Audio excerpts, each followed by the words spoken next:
I originally met Dr. Alibi at NIH when I was in to see Dr. Hurdle had my surgery done up there in 1999.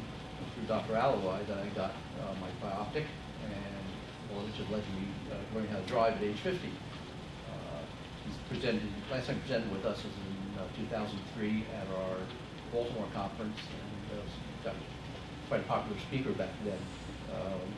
So he's been with NIH. He also has worked, still does work with NIH, with Hopkins. He has his own practice down Alexandria and Bethesda. You can read the bio, of course.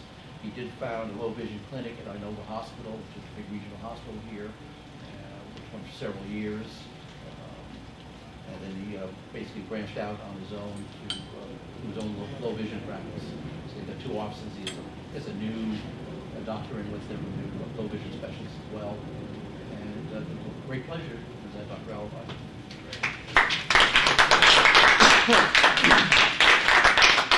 Thank you very much. I took my lead of Jim today, and I decided that rather than putting something on the screen, and then it's hard to see, and you're going to pull out your binoculars and things, why don't I just talk? I use my iPad a lot too, and I usually connect it directly to the projector, and I can project my slides. But, you know, it was much more beneficial to have this interactive kind of session, rather than I lecture to you, and then at the end, we're rushing for lunch, you don't have enough time to ask questions. So I'm going to talk, but please do it the way we did with Jim. Interrupt me, ask me questions, and make sure you go home with the information you need, rather than saying, what was that stuff I really wanted to find out about? If you were at Dr. Hurdle's lecture this morning, you heard how he talked about what are the things he's doing for nystagmus. Surgical, medical, or optical. So the optical end of it is where my work comes in. As Mike introduced me, I'm a low vision specialist. I'm an optometrist, and I spent an extra year training at Johns Hopkins in their low vision clinic. And now I only work, well, for the past 18 years now, I only work with people who are visually impaired and have what we call low vision. Now that may not be a term you'd be familiar with, but the lingo, the vocabulary, as you know, a lot of this is learning the vocabulary, knowing what to ask, knowing what to say in the workplace for accommodations, knowing what tools are needed, and so on and so forth. So in the medical field, the vocabulary is low vision. So low vision just means vision that you cannot correct to 20/20 with glasses, all right? And the federal government takes it to another level, and they say, well, it's low vision, but is it legally blind? And that goes back to what Dr. Hurdle was saying about measuring vision. As you know, the standard is we have to use an eye chart. Even when I talk to schools or workplaces, I hate it when they ask me, well, what's the vision? I go, what the heck does it matter what the vision is? Let me tell you what they need.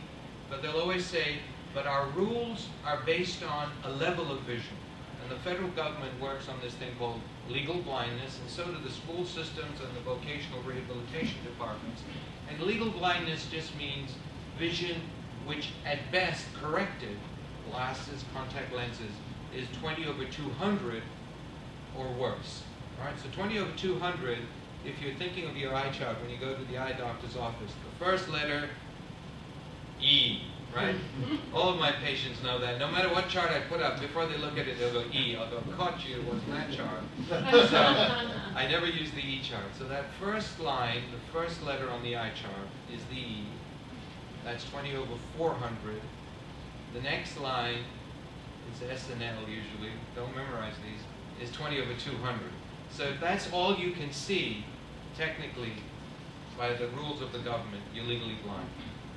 I hate the word, I hate the term, because when you have nystagmus, you're not blind, you're not going blind, and it's unfair that we classify everything, we try to categorize everything in such basic categories. But anyway, that's the catch-all term, legally blind. So what happens at the optical end of things? So when you come to see a low vision specialist, what is it that we do differently? Now, Dr. Hurdle's already hinted one of the big things is to wear contact lenses because it may slow the nystagmus, It may help with the glare, and you can tint contact lenses and things like that. But as you've looked around you, there are many people with nystagmus who don't wear contact lenses, and for whatever reasons or another, contact lenses don't suit them. So don't feel bad if you're in this room today and you're wearing glasses and you said, Dr. Hurdle said I have to wear contact lenses. I'm always telling my patients, it doesn't mean you're going to have to wear contact lenses, and if you don't, there's something wrong with you. People with normal vision have trouble adapting to contact lenses. So not a big deal. Jim? So I had a referral to go see a specialist in New York a couple of years ago who had what was called, well, I always wore contacts and was very happy with them until I got into my 30s. And then I could see great distance, like best ever. But then, like, I couldn't read my computer, like I couldn't read close up, and it just was not worth the frustration and hassle. So I went back to glasses, and now I have binocular glasses, wide field on the bottom. Yeah. And I did go to a doctor who offered bifocal contacts as well. Yes. And sometimes it worked, sometimes it didn't, and it was really frustrating. I'm just wondering if that's anything that you're familiar with, or how you know, do you offer something that can help people see both distance, or can contacts help with distance and near? That's a very good question. So just to recap, two things there that Jim brought up. One is that initially he wore contact lenses and they were fine, but after a while, as you got a little bit older, just 30, not too old, it became harder to do things up close. Yeah. And then the issue became, well, what about bifocals? So let's talk about the visual system a little bit, and this will put everything in perspective for you, because some of the things that you experience is nothing to do with the nystagmus, it's to do with the natural physiological changes that take place in all of our bodies, all right? And as you know, even well-sighted people, as they get older, find that their arms get shorter, and they're trying to hold things out here when they're trying to read things, okay? Or like this gentleman said, they're doing this, and they're reading the menus in the restaurant, or they're going to the drugstore and trying to figure out which of these magnifying glasses is going to work for them.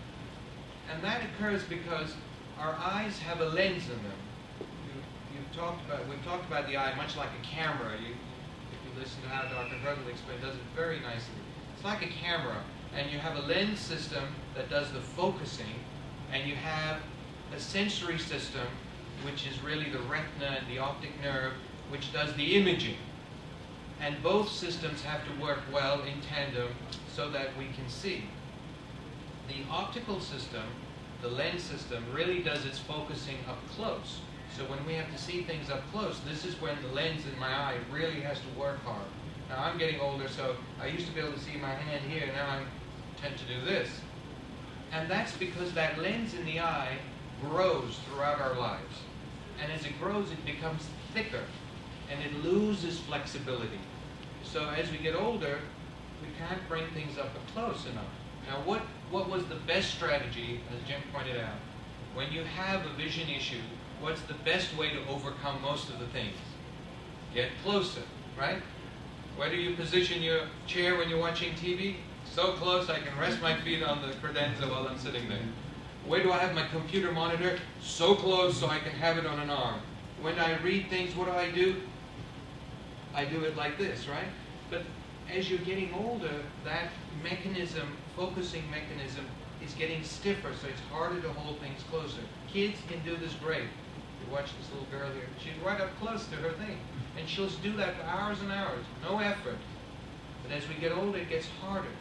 When you wear contact lenses, and this gets back to your question, Jim, that focusing is harder through contact lenses than through lenses. Now, I won't go through the optical diagrams to explain that, but just keep that in mind. For everyone, even people with normal 20/20 vision, it's harder to focus up close through contact lenses than it is through glasses. That's why you reached a point in your life where you go, uh-oh, now I'm having trouble. So what they do nowadays is they make bifocal contact lenses. Now, let's talk about bifocals because it's the first stage of magnification. I'm going to talk about optical systems in terms of magnification. And the first form of magnification is either you wear magnifying glasses, like Jim said, just put a pair everywhere you want, or have a pair of bifocals. that bifocals, in essence, are magnifiers. And like I said, as we all get older, we need a bifocal or we need the drugstore glasses. The amount of magnification is given by that number, all right? And if you go to the drugstore, it'll say 1 diopter, 2 diopters, 2.5 diopters, and that compensates for the amount of lack of focus in the eye, in the lens in the eye. Now, for people who have normal vision, the closest they'll ever need to hold something is at about 20 inches, 16 inches if we push it. And that lens that focuses at 16 inches is 2.5 diopters. Now that's just how optics works. That number dictates the focal length. So 2.5 diopters just happens to focus at 16 inches. 3 diopters focuses at 12 inches. 4 diopters focuses at 8 inches. 5 diopters, well, you get the idea. The higher the number, the greater the magnification, the shorter the focal length is. So when you go to the drugstore, if you go to CVS and you say to them, could you help me, I want the highest number you have on your rack. They'll come up with 2.5. You'll be lucky if they have a 3 on there. And you might say, well, 12 inches, I don't usually hold things at 12 inches. If they're too small, I bring it in a lot closer. I need to be between 6 and 8 inches. Well, they don't have those. Because most of us who have normal vision are not going to hold things that close. And that's why the bifocal contact lenses have a limit in them. So even if Jim said, okay, I know, I'm getting older, I have focusing problems, I'll wear the bifocal contact lenses. There's a limit of about 2 or 2.5 diopters. So even when you say to me, I'm ready to do the bifocal contact lenses, I'm going to say to you, I can't kick in enough magnification. In your bifocals and glasses, I can put as much as 5 diopters. All right? So it's much easier. Again, going back to glasses, you say, well, I'm still having this issue up close, and I say, even with your glasses, you're going to need bifocals, but I can kick it up to 5 diopters. Well, what happens if you need more than 5? Then you need separate reading glasses. All right? And just like now, so I'm going to show you some of the toys. Michael had asked me to bring some toys out here. So I've brought... Question, go ahead. Does the same problem happen when you fit somebody for monovision instead of bifocal contacts? You know, monovision is a very different strategy. In monovision, you're going to use one eye for near and one eye for distance, generally because one eye is naturally nearsighted. So for many of you with nystagmus, like the rest of us, you might just be born nearsighted. Nearsighted means, by definition, I can see near, but the distance is a blur. So your lens is automatically set for focusing at near. So when we use monovision, we take advantage of that. We tell the brain, just use this eye for near and use the other eye for distance. So the same rules don't apply. Okay. But let's say your nearsightedness was only 2.5. Okay. Then you might still say, you know what? My nearsightedness still doesn't give me enough. I still need more. I still need more magnification. So many of my patients with nystagmus who are nearsighted, up to a point, they'll go, okay, this worked for a while, but now I still need more. So then I might send them to the drugstore and say, get another 2.5. Your 2.5 plus this 2.5 got you your 5, and they'll go, oh yeah, if I bring it up here, it focuses. So they're additive. I didn't know that. Yes, well, and that's where you need your optometrist or somebody to guide you, to tell you how to figure out how much to add to these numbers. Because I do have a separate pair of glasses I wear for the computer too. That's right, and the computer is usually at a different distance. Even though, Jim, you pull yours in closer, it may not. You're still not going to have it up here, right. 6 or 4 inches. It's still going to be 8 or 10 inches.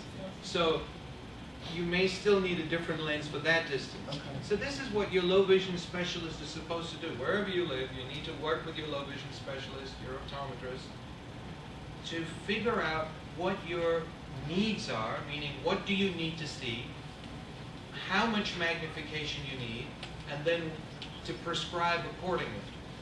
So going back to just those issue of reading glasses. I've got two, and I'm going to pass these around. So it's a small group, so I'll be able to watch if Let me anybody ask a slips question. them in their pocket. Right? Like in Jim's case, okay, if he actually saw better through contacts overall, but in fact, he couldn't do the computer. So if he used just reading glasses with the contacts, it might give him the best of both worlds. Exactly. Is that correct? Jim, whether you tried that or not. Yeah, I was sort of told not to a long time ago, which sounds dumb, right? But I really do see much better with the contacts, but it's just, you know, I gotta make my living, so I just choose to wear glasses because I can take them off and put on glasses at work. Exactly. I think because it's more convenient. But Michael, you're absolutely right that oftentimes I have patients who are very happy with their contacts because they really do get better distance Yep, vision. yep, a Let's lot. say they get the advantage of being able to hold their heads in different ways. Remember, an optical system assumes, when they grind lenses that you wear, it assumes you're looking through the center of the lens. It doesn't assume that, you know, And we're because of not your necessarily- nystagmus or your head position, you're going to look out in a different position. So contact lenses are better. So I do have patients like that. Then I have them wear the reading glasses over their contact lenses. And so I've got a couple of pairs here. And for, depending on who you are and what you're wearing, it's going to work differently, of course, because like you said, it's sometimes additive. But this is like a pair of 4s. So let's say I didn't wear glasses or contact lenses, I would be about here. And then I got another pair here, which is 10. Wow. You know, people ask me, well, how much magnification can you put in a lens? Well, practically speaking, 10 is about the limit if I'm going to use both eyes together. All right? And I'll explain what I mean by that in a moment as well. Because, like I said to you, the higher the number, the closer you're going to have to hold things. So 10 focuses at 1/10 of a meter, which is 10 centimeters, right? So with the 10s, which I've got here, now I'd have to do this. So if I went higher than 10 and I made you wear it, you'd be so cross-eyed that you just couldn't stay like this, you know? You think, gosh, it's hard enough dealing with a nystagmus, then you're staying cross-eyed on top of that, it really gets out of control. So I'm going to pass these two around, so just so you can get a feel for how many pass the cases. So I'll put one on. This is the 4. Remember, you're already nearsighted, so yours is going to be different. This is the 10, all right? And you'll get a feel for what the focal length is, how close you have to hold things. There you go. But it's nice and clear, right? So after 10, we can still put magnification in an optical system, but we don't call them reading glasses anymore. We call them microscopes, all right? Yeah. And really, they are microscopes because They're that powerful. they're that powerful. And when I want to take a splinter out of my finger, I put on my patient's microscopes. And they work great, you know, but I'm up close. But they become monocular systems. Because you're so close and you'd be going cross-eyed with both eyes, they're only fit for one eye. So I've got 2 microscopes here.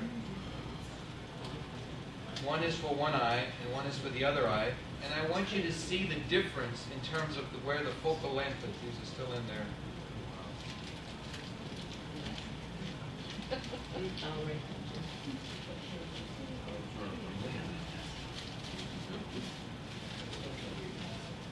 So many of my young patients call them the bubble glasses because the lens is so curved to create that magnification. It really looks like a bubble. The other eye is just window pane. Normally I have it blanked out, but you'll have to close the other eye and you see how close you'll have to get it in. So this is now not measured anymore in numbers like diopters, but we use that X notation. So it's called a 4X microscope. So you'll see that magnifiers are not labeled often in diopters, but in that X format as well. So when you talk about a magnifying glass, I'll pass this one around. This is an 8X. This is now getting to the limit of what a microscope can do, and this lens is right here. You can smell your fingers or thumb or whatever you're looking at before you see it. So we've gone from bifocals to reading glasses to microscopes. And 8X is about the limit. So what does x mean? X means times, and it means times 4. So if you said to me, going back to your number system that you started with, how many diopters is 8x? It's 8 times 4, it's 32. Okay? So imagine going to the drugstore and say, I need a 32. They don't make them that strong. Well, you can say, yes, they do. And 32 and 40 diopters, that would be 10x, is the limit of optical systems. By that I mean the lens has to become so curved that it begins to distort. All right? So there's a limit to optical magnification. Question? To give us an idea of another picture of how strong that would be, how bad would your vision have to be to wear lenses that strong? How bad would your vision have to be? If your vision was 2400 or worse, you would be at about 8x, 6x, Okay. 8x. So like the lenses you just talked about, the very strongest ones, what would your vision be? The 8x right there? Yeah. Yeah, you'd be worse than 20 over 400, let's say. It's unlike, most nystagmus patients have a fairly good range of vision by my standards as a low vision specialist, right? You're between 2100 and 2200, 2250 is the range you're in. It's very rare that you guys are going to be up that high. But as a low vision specialist, of course, I work in that range. But also it depends on what you want to do. I have people who come to me and say, well, you know what, I solder these little components in a computer on a circuit board, and I need that magnification. So then I prescribe it. So again, the answer to that question is, it's not so bad as how bad your vision has to be. It's the question is, what is it you need to see to do? With modern technology, with my iPad, as Jim was showing, I can make things bigger. Well, then I don't have to prescribe as much magnification. If somebody says to me, I'm going to use my iPad, I'll say, well, you don't want to hold things here. You'll hold it here, make it this much bigger, keep it this size, and stick with the +4s.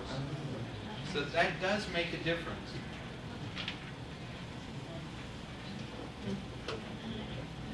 So when we get to magnifiers, they're all labeled in an X system, all right? You won't see it labeled as a number.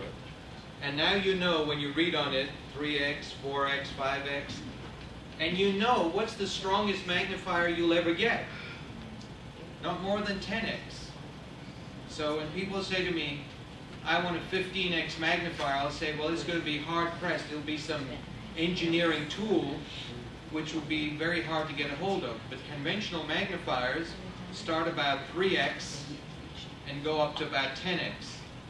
Now, what people often say to me, I'd like a 10x magnifier the size of a page. That's what people often say. I just like a 10x about the size of a page. Well, it doesn't happen that way. The stronger the magnifier, the more curved the lens is, and the rounder it becomes. So that's the strongest you can get in a rectangular. It's about 3.5x.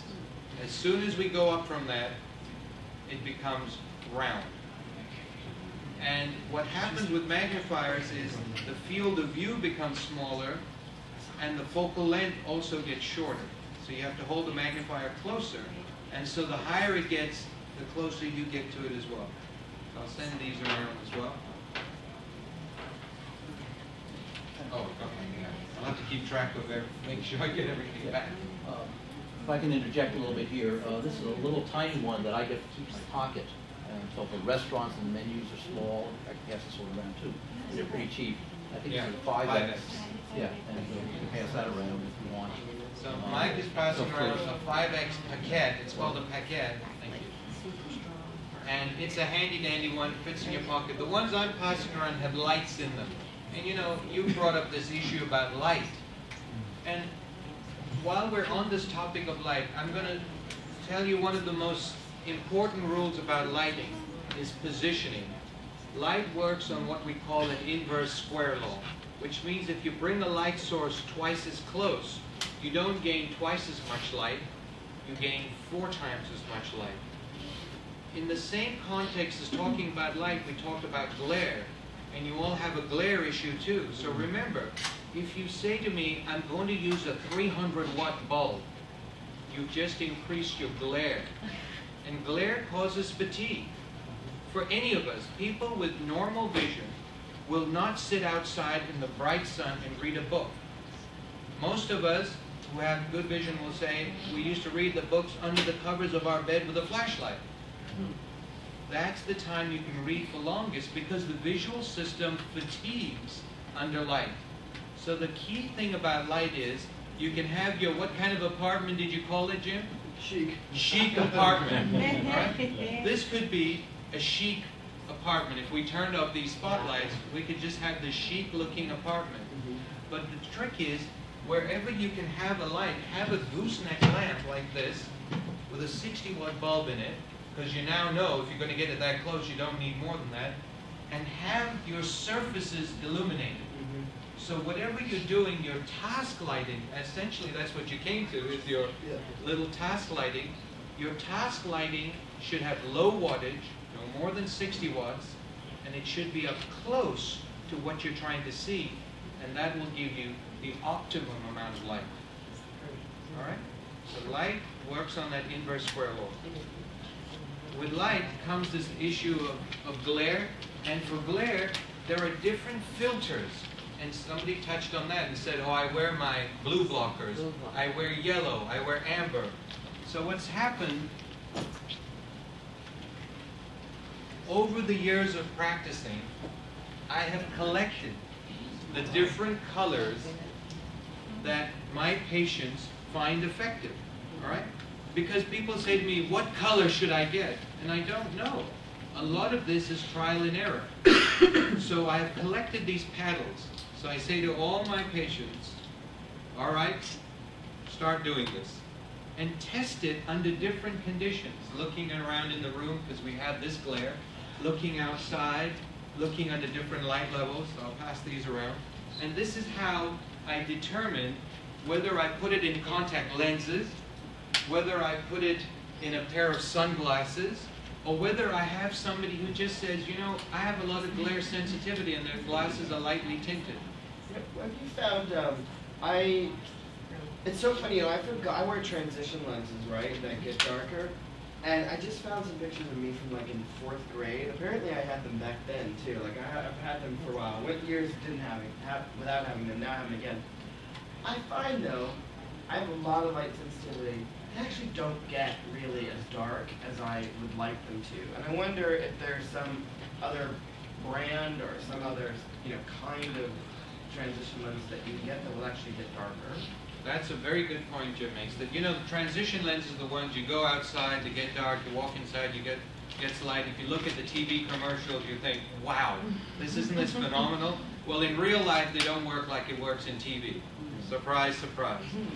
And there's a lag. So the problem with transitions is you step outside, it's bright, you have to wait for that lens to darken. And it darkens best when it's cool. So if you watch the TV commercials, she's sitting there and dawn. You know, it's early morning and the sun is coming up, the lenses are turning dark. Well, okay, it's still cool. Go out on a hot sunny day and you'll see the transition doesn't get as dark as it would under cool conditions. See, they don't tell you this.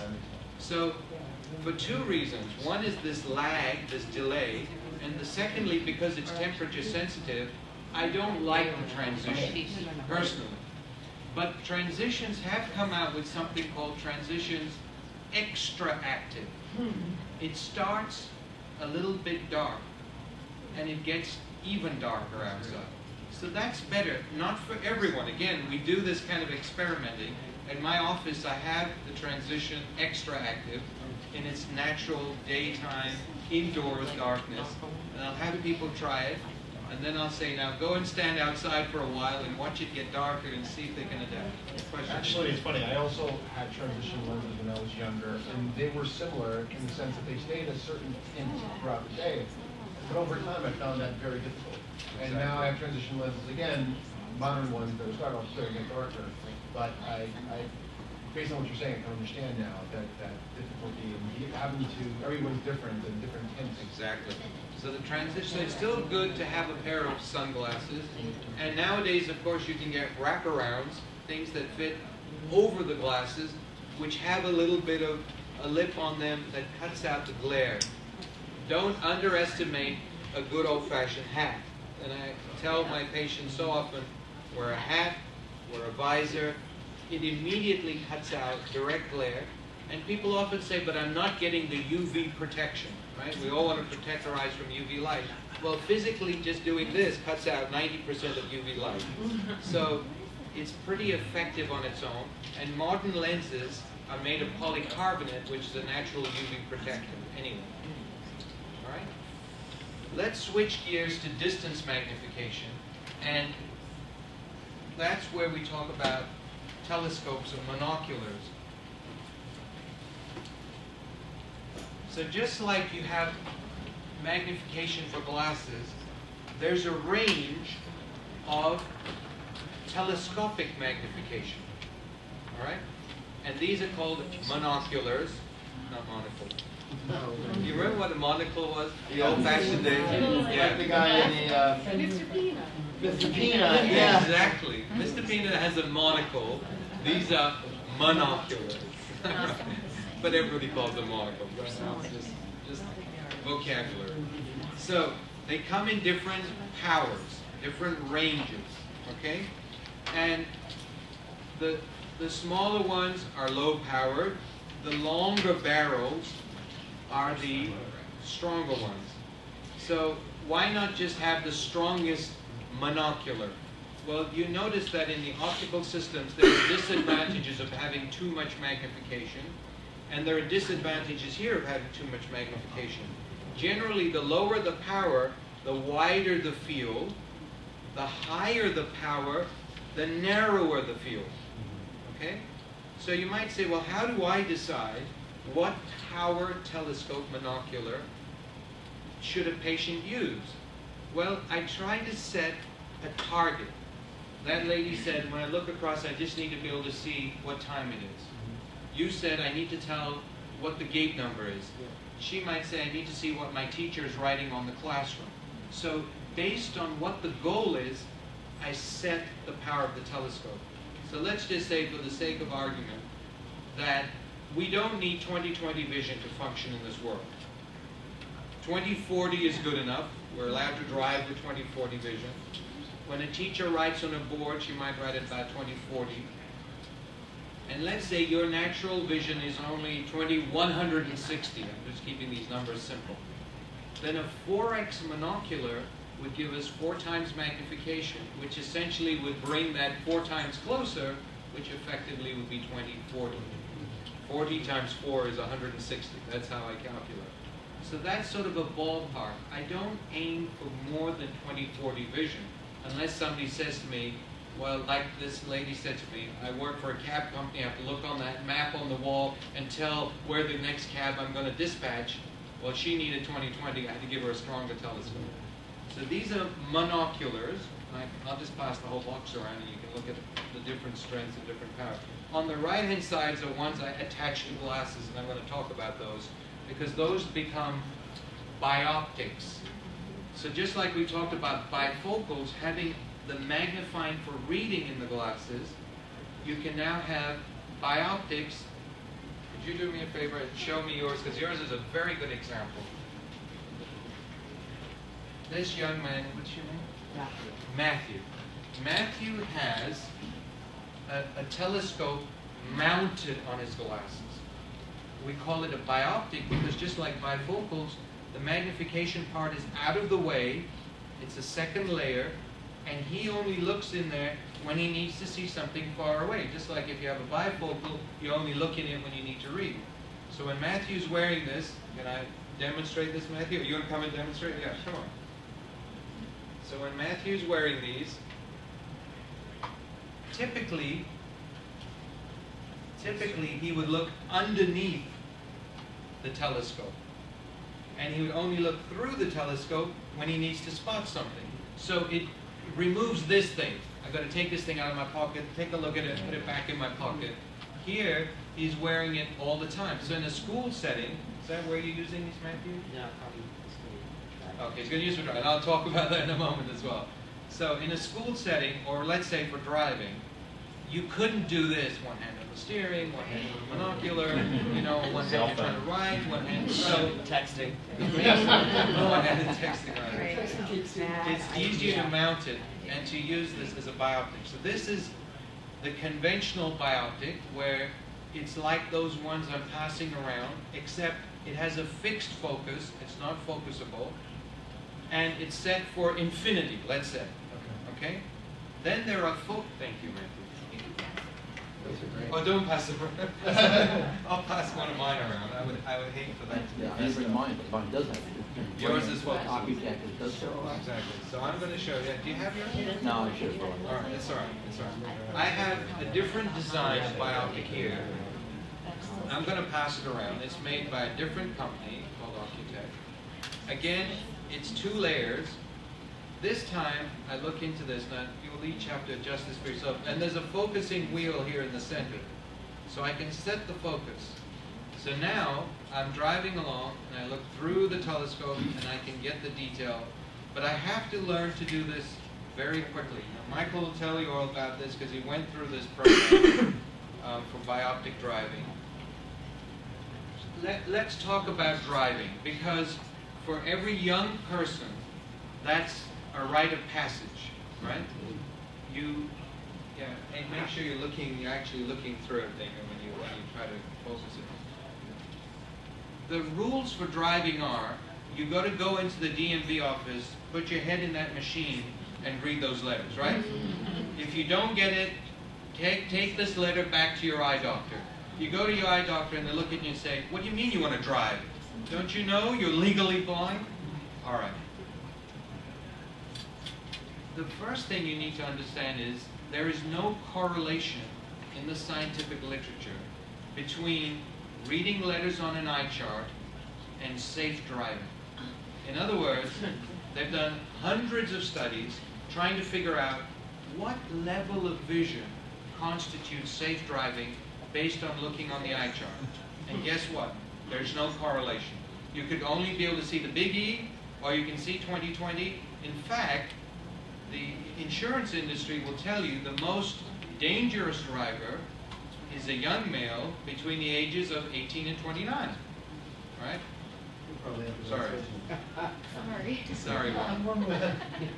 But that young male between the ages of 18 and 29 is most likely to have 20/20 vision. All right? And yet they're the most unsafe driver.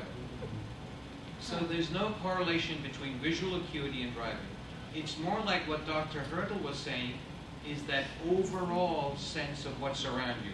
Not what the acuity is at this point where I'm looking, but what is my awareness of vision out here on the edges? Question?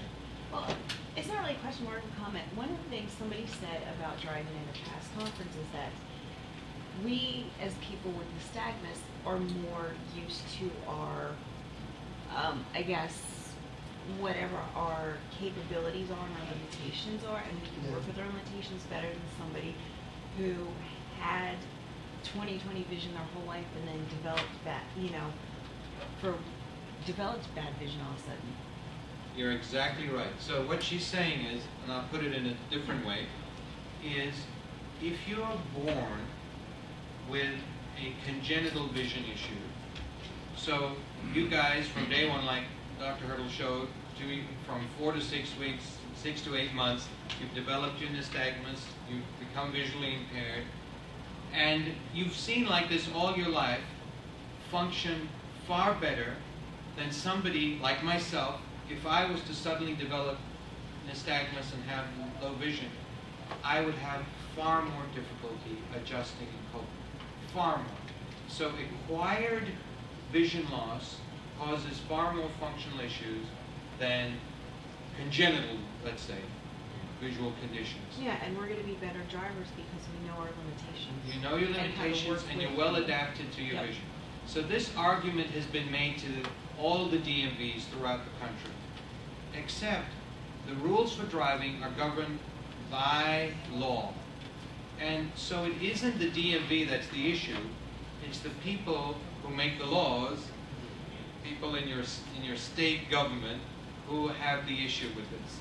So in different states, there are different laws. Now, I'll talk about Virginia, because we're in Virginia here, right? In the state of Virginia, you can have 20 over 200 and drive. So you'd say, what do you mean? You're legally blind and you can drive? Well, did Chuck Huss give his lecture before mine? Yeah. Yeah. So did any of you go to Chuck Huss's lecture? Yeah. So you heard what he had to say. West Virginia's had that law longer than we've had it. And Chuck was one of the most instrumental people who helped us in Virginia get that law here. Really? And Virginia said, we get it. These people have good vision, they see everything fine, they get around fine, they're normal in all other aspects, they just can't read the tiny letters, right? Right. Can they see it through that bioptic thing? Yes. So, can they learn to drive with a bioptic? Yes, with some practice, as long as they're going to be allowed to use their GPSs, who was that lady saying? Use their GPSs to know where they're going, and the only reason they use the bioptic is to say, here's a flag man, does it say stop or slow? Yeah. Or here's a speed limit sign, what does it say? But they're not going to use it for street signs. Fine. So in the state of Virginia, there's a bioptic telescopic licensing law that lets people who don't have the ability to look in that machine and pass the test to take a special test with the bioptic and get licensed. Now in Maryland, our sister state for us, remember, Virginia and DC is all together. In Maryland, they couldn't take the 2200 because at Johns Hopkins, which is in Baltimore, they were like, these are legally blind people on the road, and we have a responsibility as the best institution in the country to not let people with 2200 drive. So the law is set at 2100. That's terrible. So here's the funniest thing I find is that my patients get licensed in Virginia, I fit them in the bioptic, and they'll say, oh, I'm going to go home, I'm going to go around the Beltway, and they drive through Maryland, of course. Or they work in Maryland, and so that's fine. They have a legal driver's license, they drive into Maryland, they work in Maryland. But the Maryland person, because he's resident in Maryland, because she's resident in Maryland, can't get a license, and yet we're connected. You know, in 5 minutes I'll cross over the bridge and I'll be in Maryland. And in DC, we don't have a law at all. So if somebody lives in DC and says, well, I want to get a bioptic, I'll say, we're out of luck. You can't drive if you're not 20/40 and look in that machine and pass the test. So what do? I tell all my patients to move to Virginia. Simple solution, right? Go to Virginia, and then, you know, you can work wherever you want. But it is a problem. And this is something you all may have to advocate to your legislature and have a law change, because that's the only way we're going to get around this problem. Are you talking about bioptic driving or general driving? In Maryland, for example, the bioptic is optional. Okay. So in Maryland, they said, look, we'll cut it down to 2100, but we won't make the bioptic crucial to the driving. As long as these people can demonstrate that they can drive, they're okay. So different states have engineered these laws a little different, and you'll have to find out from wherever you are what the rules are in your state. So that's the rules for bioptics. I'm going to take a detour here and talk about where do you get these things that I'm showing you, because, Michael. Yeah. What we discussed over the years in the conferences, the difference between reading the eye chart, you know, and functional vision, and going back to what you're saying, we're born with it. Our functional vision is a heck of a lot better than what the eye chart shows. And have they come up with some kind of eye test where they can demonstrate functional vision? That's a great question. Have they come up with a test that can demonstrate functional vision? We have the same frustration Dr. Hurdle has. The criteria has become the eye chart.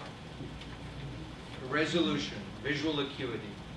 And no matter how much people like myself who work with functional vision and people like Dr. Hurdle who are trying to demonstrate the improvement in function argue this, we are just unable to get around this issue.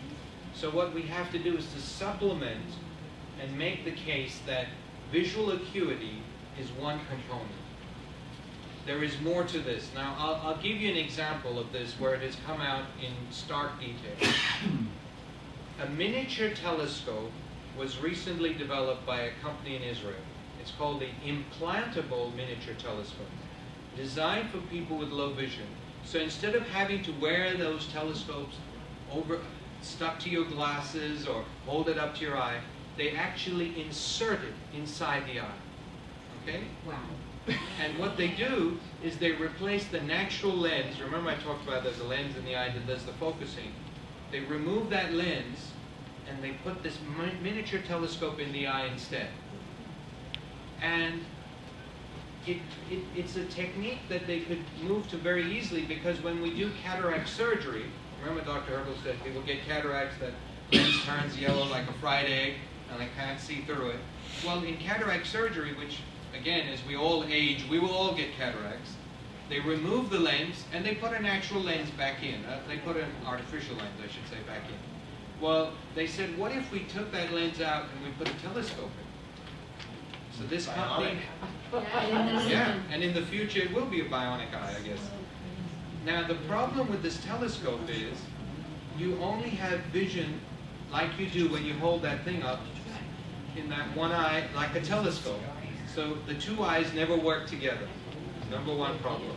Number two, if you look through the telescope, it reduces the amount of light getting to the eye. So that contrast, what we were talking about, how black on white things need to be, drops as well.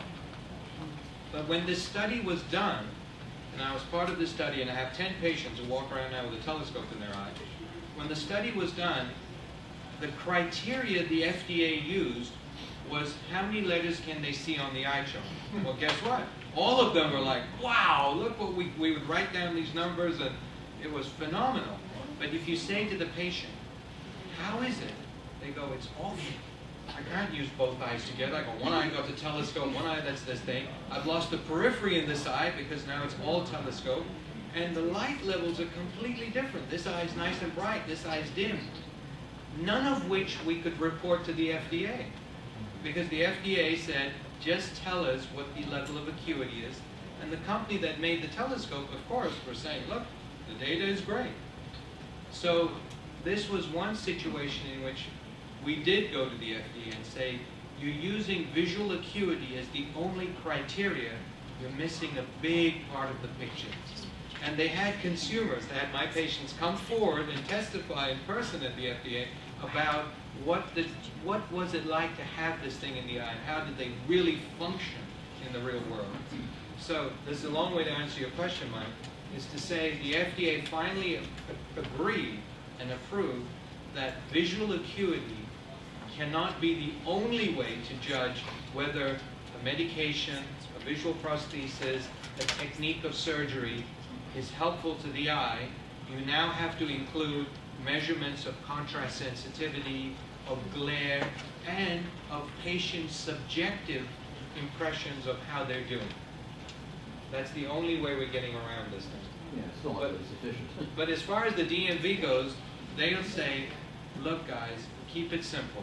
It was easy when we just had people look in the machine and we said, yes, you can drive, no, you can't. Now you want us to factor in all these other things. It's just an administrative nightmare. So unless they turn it around and say, eye doctors who are specialized in low vision, who work with people visually impaired, and do an evaluation on the road, and then make the decision on who should drive, we're stuck with the way it is. Well, that is the way it is in America.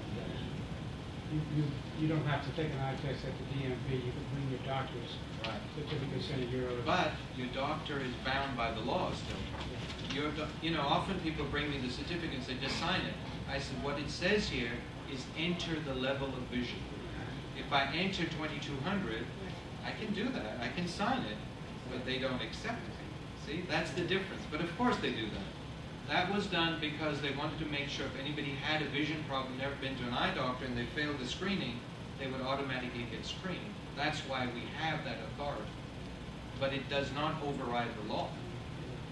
Okay?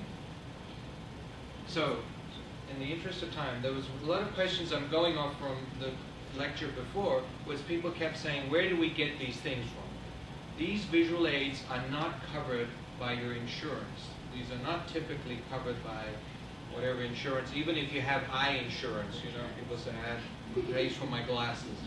And these things are typically more expensive. A bioptic like that one going around, the Ocutech, is about $1,400–1,500. Some things go up to $2,000. And some of the more sophisticated visual aids, and I should pass this around before time runs out, are very expensive and they're not covered by insurance. So the way it works is, this, by the way, is a miniature CCTV. Somebody here didn't know what a CCTV was. I was kind of sad to hear that you could not have been exposed to that. But so this is a miniature CCTV. It's one of the, don't tell me it doesn't have charge. It's run out of charge. But anyway, it's one of those things you place down and it magnifies and it makes things bigger. I can set the charge. Michael, if you can just put it in for a few minutes, it'll charge, and then we can. An outlet here. Oh. There's a wiring that plug goes in. So the way we do things is this. This is how it works in the system. If you're a child, you're covered under the Individuals with Disability Education Act. All right? The IDEA Act is a federal government law that says children have to be provided accommodations, children with disabilities, and we're called Division of Disability, have to be provided with accommodations so that they can go through school, because it's compulsory for all of us to get through school. So the Individuals with Disabilities Education Act is generally covered by a state agency. So in Virginia, that agency is called the Department for the Blind and Vision Impaired. So even if you're at a private school, you can apply to the Department for the Blind and Vision Impaired. And in Virginia, they provide what's called an itinerant vision teacher. So when I see kids, the itinerant vision teacher comes with mom, dad, and the kid, and we do it as a team.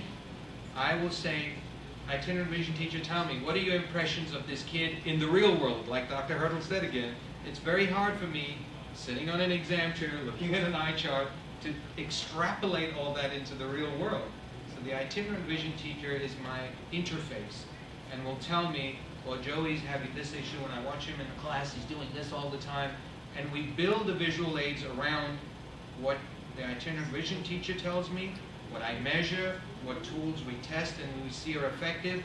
I write it on a special inventory list that the state of Virginia has.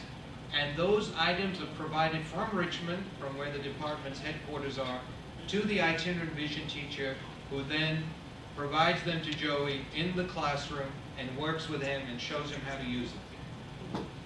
When that child becomes adult, that means when you're done with high school, you're now adult, you're passed to the vocational rehabilitation department. You no longer fall under IDEA, you fall under the Americans with Disabilities Act. Vocational rehabilitation was set up by the federal government to make sure that people with disabilities can work with accommodations. And the vocational rehabilitation department provides the interface between the school world and the real world, or the college world even. So now vocational rehabilitation have a counselor, and they will come again to the low vision evaluation with this young man, young woman now. Mom and dad are excluded now because so-and-so has grown up. And we discuss, are you going to college? Are you going to work? If you're going to go to college, does the school have a disabilities department? And 9 times out of 10 they do. In which case, we interact with the schools or the college's Department of Disability and make specific recommendations based on how much more time will be needed for test taking, how big should the print be, can they fill out bubble scantrons, will Zoom text be necessary on a computer, and so on and so on and so forth. And again, if Zoom text is needed, somebody here was saying, I never paid for Zoom text. Yes, it's provided. If a CCTV is needed, yes, it's provided. After you're done with that, you fall into employer-driven systems, which means if you work for a company, it's the company's responsibility to provide the accommodations. So just like you, Jim, Google will provide whatever accommodations are necessary. There's a bigger screen. And dinner. And then, well, Google is an so if you're lucky to work for Google, if you're lucky to work for the federal government, you're made. If you're having to deal with the rest of the world, then it becomes a very different story. Because your regular employer goes, what are you talking about, America's Disabilities Act? I don't have the funds to provide a CCTV and Zoom text on your computer, and what, you're going to have to sit closer, I have to provide you a special chair so your back doesn't hurt. So in the real world, it's much harder. And I spend more of my time advocating for my patients than I do sometimes sitting in the exam room seeing them, because how do we educate the real world about the way you see, the way you function, and what you need? And who's going to do that? Who's going to vouch for you? You. Well, that's right. Me and Dr. Hurdle. No, but I mean you as the individual. You have to be. Oh, you yourself have to advocate for yourself. You have Exactly. to be your best advocate. Exactly. You have to advocate for yourselves. And if you can't advocate and you need the backup, then that's what we do. Question there. I've got a question. My son was we live in Virginia, and we got services provided from the Department of Blind and Visually Impaired. And then his vision got so good with surgery that they kicked him out. Does that happen as you grow? Is there a requirement that you have to have a certain vision? Remember I told you that 20/200 legal blindness? That's become the criteria.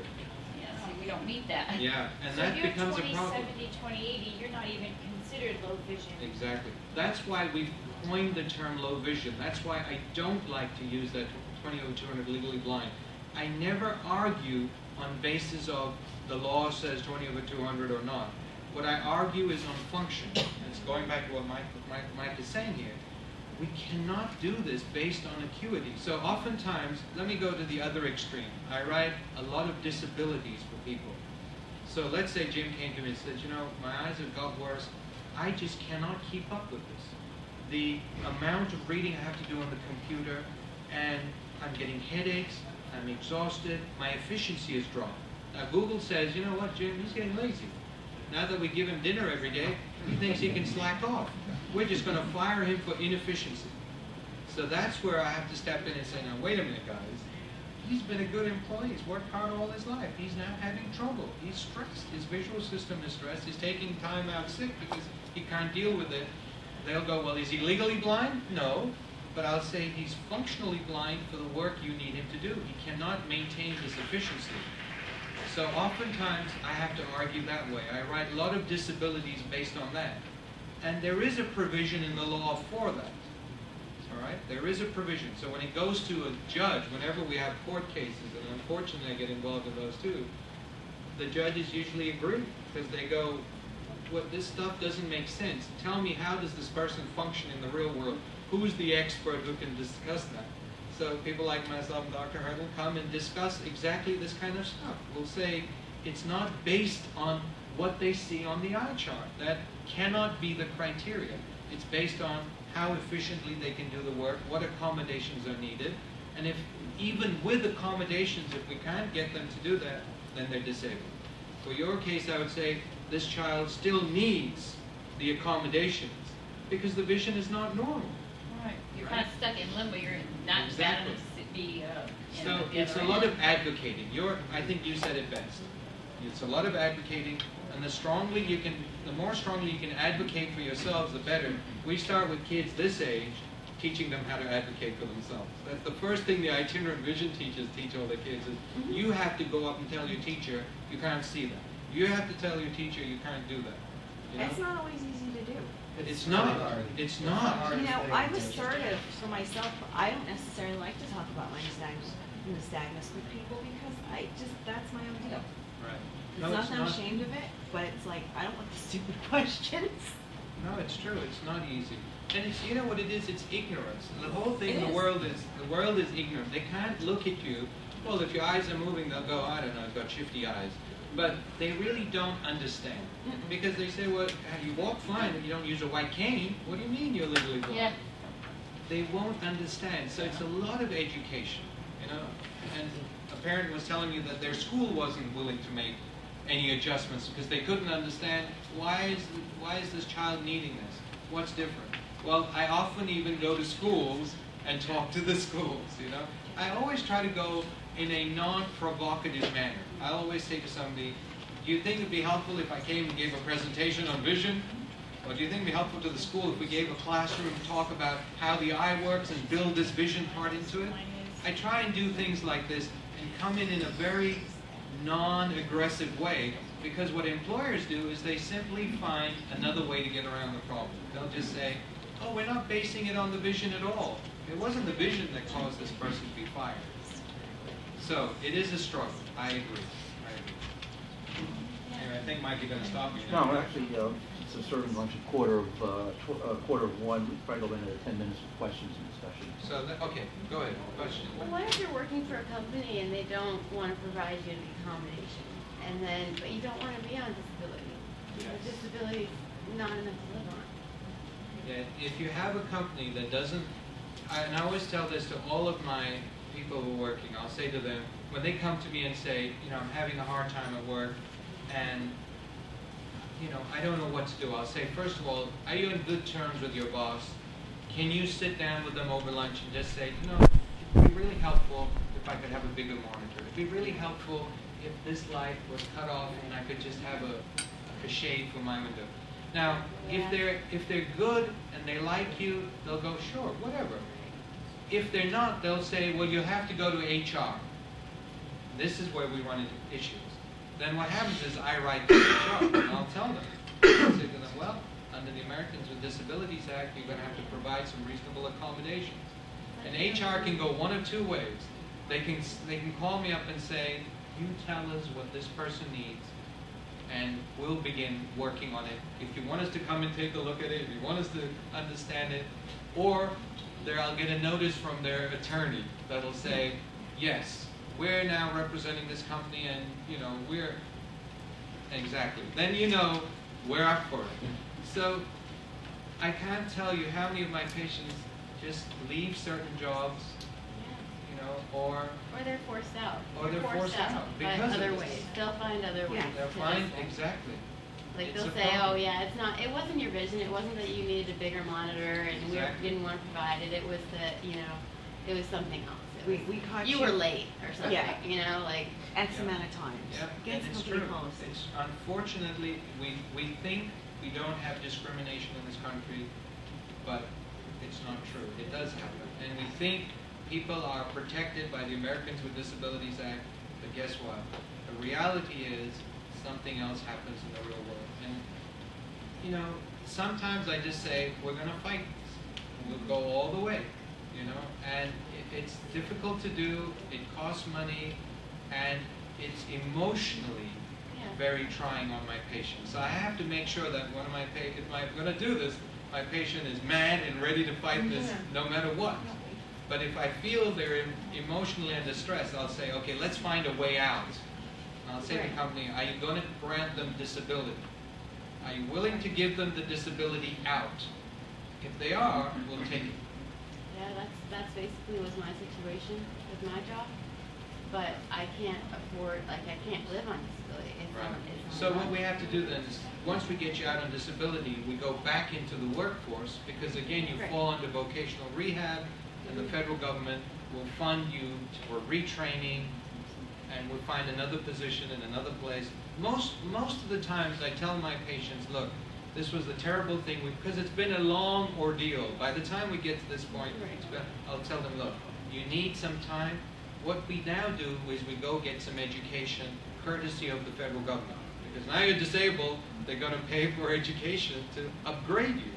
So we get some new education, new skills, we apply in a new environment where you're going to be comfortable, and we know now which environment we're going to go for. So we have to take a small hiccup in our life and take a slight detour. It might take 3 or 4 years, but we get back and we're better off in the long run. That's kind of what I'm in the middle of right now. Kind of the hiccup. So Trying to get back. we have to ride out those peaks and valleys in our lives. No matter what the situation, there's always a peak and valley we have to all deal with. And I think this is the only way we handle it. We have to take it as one of those peaks we're going to have to get over, and then things will be good again. So hopefully you'll be Yeah, 'cause back on I track. want to work. Yeah. I don't want to be honest. So then just pursue this through vocational rehabilitation. Look for opportunities to get re-educated and have voc rehab pay for the education. This is one legitimate I have way. heard that they will help you pay for education, like at a state school or a community college. I've sent people back to law school. Are you kidding? Oh, Are you serious? really? Well, if you tell the federal government it's going to cost you $50,000 to educate this person, their starting salary will be $100,000. They're going to work another 20 years. The federal government, well, that math makes sense. Sure, we'll pay for the law school. That's So awesome. if you can get in, you can prove you got in, the federal government will fund it because for them, Any school. yeah, any school, Really? of course. I had people go to Yale and all kinds of Really? things. Of course. Because So- I was told it would just be a state school or a community college. Well, that's where they like to funnel you, of course, Oh, okay. because it's Okay. the state agencies. Because that's work- less expensive. Well, the state agencies work with these schools and these local schools. Well, of course they do. But you got to remember, their money isn't from their pockets; it's from the federal government. So, So could you help somebody who does not live in Virginia, Maryland, or DC with this? well, it's better if your advocate is somebody in your state, right? Because they know the system But better. since you know so well the procedures. There's Yeah. probably somebody in my state who can help Do me. you know people in different states who do what you do? Yes, every state is supposed to have a low vision specialist. And they, if you look up on Yeah, the but website, we Low Vision want Gateway. personal colleagues. You want colleagues? Well, if you come and tell me what state you're in, I'll find your colleague. But there are very few of us who practice low vision. It's a very labor-intensive field. I never see more than 6 or 7 patients a day. And most of us are I'm part of the Prevention of Blindness Society in the metropolitan area and the Lions Clubs. They actually support my work. Otherwise, it's tough to do it on your own. So it's hard to find low vision specialists, but they usually be part of something. New York would be the Lighthouse, Right. I've read about them. and Cleveland, where Dr. Burton used to be, there's a Cleveland Sight Center. They used to support. They had optometrists that did this. So that's how you're going to find these people. Chicago has its own Chicago Lighthouse. Yeah. West Coast has its own different. There's a lot of like really progressive. We've got about 2 minutes left. Juan, Hopefully, you they had a get question. Let me take your question. Oh, I'm sorry. Okay. Come up at the end. Yeah, come up at the end. Want to do this in the last warning shot? Oh, yeah. Did it charge? Did it charge? Let's see. Yeah, there it goes. So this is a gadget that you put flat on anything you want to read. It's electronic. All right? Whoa. Wow. You can make it. You can change the background. You can make it bigger. Right? Or smaller. So these are the kinds of toys. So the big version of this is called the CCTV, where you put the print under it, you can see more at a time. And these are the portable versions. So these are the tools, hopefully, when you see your low vision specialist, that you have an opportunity to explore, to try these things. I think it ran out of charge. Just hit the green button again. What is the name of the manufacturer? Which one? Oh, this one is made by Enhanced Vision. It's called the Pebble. Oh, okay. But there are other companies. Freedom Scientific made the Ruby. Optelect made the Compact. I think it went off. Press that green button on the end. See if it comes on. Yeah. Well, Jim had, I was talking about in the last session, Jim has been using a cell phone to take a picture of something Yeah, and Jim then was great. zoom on it. So like McDonald's menu, for example. Take pictures. I think it ran out of charge. That works until you're in a museum. Yeah. And then they're like, you can't take pictures. Yeah, in that's here. right. I was And just I'm going to like, tell I'm not you. taking pictures. Yeah. I was just You going know? to tell you, don't do this in Washington, D.C., because they're very sensitive if you're taking photographs of federal buildings that Yeah. you're doing this. They're like, They what the think heck's we're going taking on here? pictures and it's- I've had to give my patients letters saying, this is a visual aid. No, they're not spying on the government.